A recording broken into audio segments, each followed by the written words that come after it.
છેલ્લા કેટલાક સમયથી જે આપણા મંદિર દ્વારા આચાર્ય મહારાજની આજ્ઞાથી અને મહાન સ્વામીના સંતોની પ્રેરણાથી જે 212 કલાકની ધૂનનું આયોજન કરવામાં આવ્યું છે તે અલૌકિક અને અદ્વિતીય છે.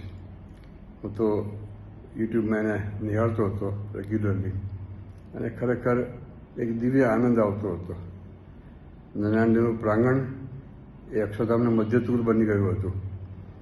તો આવું સુંદર આયોજન કરવા બદલ આપ સૌને ખૂબ ધન્યવાદ છે. જે સત્સંગીઓ, સંતો, હરિભક્તોએ, સાંખ્યોગી બહેનોએ ગામે ગામથી આવીને એમાં જે ભાગ લીધો, જે ઉત્સાહપૂર્વક, એ ખૂબ ધન્યવાદને પાત્ર છે. અને ધૂન એવું માધ્યમ છે કે મારે સાથે આપણે વાતો કરવી હોય તો એક એવું માધ્યમ છે જેમાં અત્યારે સેલફોનથી વાત થઈ શકે, એમ ધૂન કરીને મહારાજને આપણે જે વિનંતી કરવી હોય એ આપણે કરી શકીએ છીએ.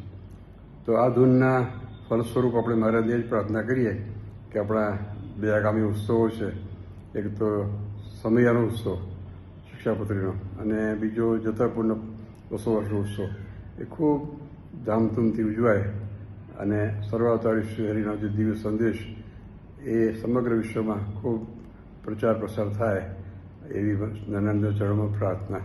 જય સ્વામી.